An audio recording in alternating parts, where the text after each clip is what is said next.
दोस्तों, अपनी हंसी से लोगों को हमेशा गुदगुदाने वाले राजू श्रीवास्तव यानी हमारे गजोदर भैया अब हमारे बीच नहीं है। राजू भैया से जुड़ी कई कहानियां आपने सुनी होंगी, उनकी तरह तरह के लोगों की आवाज निकालने का टैलेंट भी। मगर क्या आपको पता है राजू भैया ने सबसे पहले किसकी मिमिक्री की?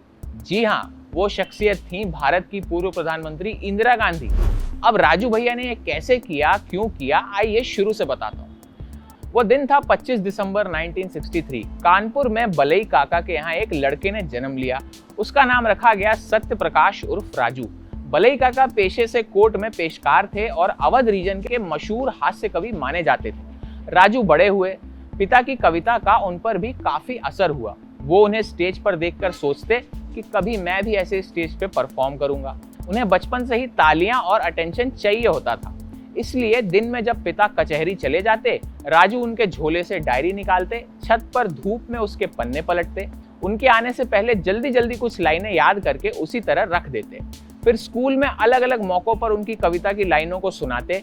लोग तारीफ करते, राजू को मजा आता। उनको सबकी नकल करने का भी खूब शौक था। घर में टीवी था नहीं, इसलिए रेडियो सुनते थे। उस समय देश की प्रधानमंत्री इंदिरा गांधी जी थी, तो रेडियो पर भी ज्यादातर उनके ही भाषण आते थे। इसलिए रेडियो पर राजू इंदिरा गांधी की आवाज सुनते और उसकी नकल करते। उनके पिताजी ने भी उनका ये टैलेंट पहचान लिया था। घर में जब भी कोई आता, पिता कहते, बेटा राजू सुनाओ जरा इंदिरा जी कैसे बोलती हैं। राजू सुनाते और बदले में ढेर सारी तारीफें पाते। बलई काका क्या जानते थे कि उनका ये मामूली बढ़ावा राजू के अंदर कौन सा बीज रोप रहा है। वो बीज था मिमिक्री का और हाजिर जवाबी का।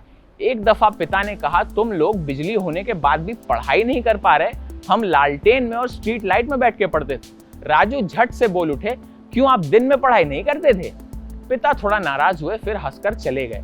उनमें बोलने का कीड़ा ढंग से पनपा क्रिकेट कमेंट्री से। स्कूल में मैच होता, उन्हें माइक थमा दिया जाता, वो धारदार कमेंट्री करते।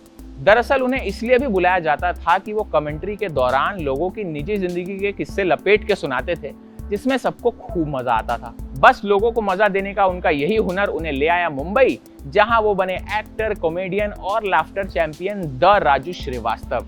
तो क्या आपको पता था राजू श्रीवास्तव का इंदिरा जी से जुड़ा ये कनेक्शन?